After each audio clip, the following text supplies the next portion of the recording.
think everybody's doing well because you're here. Ah, that's nice. I wrote that song in New York City about 25 years ago, more. And it holds up beautifully.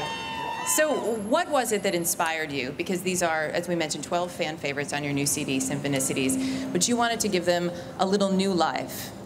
I think it's a little bit like buying your wife a new dress, you know? It looks $1 million, and you have a different arrangement in a song. It keeps everything alive and fresh. How is it different for you two playing, because you're on tour now with the Royal Philharmonic Concert Orchestra? How is it different for you playing with an orchestra on stage as opposed to a band? Well, you can't improvise with an orchestra. With a small band, you can just change the arrangement as you do it, but you have to be forewarned. It needs to be written down. So, but they're pretty adaptable. All that being said, because I would imagine that you don't necessarily like to be confined like that, because you are constantly innovating and trying new things. Well, that's what we do. You know, I think surprise and novelty are the keys to music. You need a surprise every 8 bars. So. You have 6 kids. A couple of them have followed you into the music world. Yeah. Did you encourage that, or did you say to them, you know, this may not be the best career move?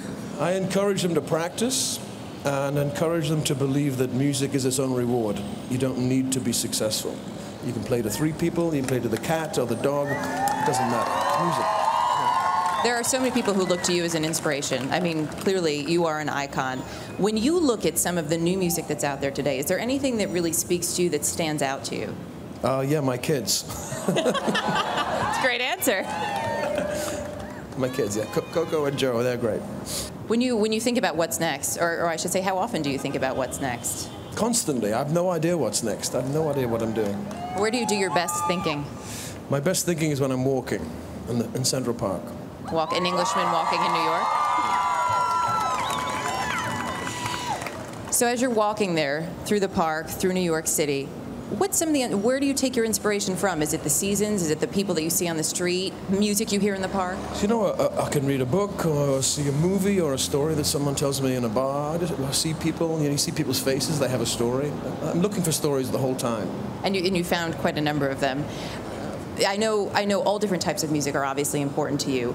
You have listened to classical music from a young age, as I understand it. Is there something that stood out for you as a child that really drew you into music, even if you did come to it a little bit later in life? I think the first classical piece I ever heard was my mother playing Beethoven's Moonlight Sonata on the piano. So that sort of, invested music in me. And it's paid off pretty well for you and for the rest of us as well.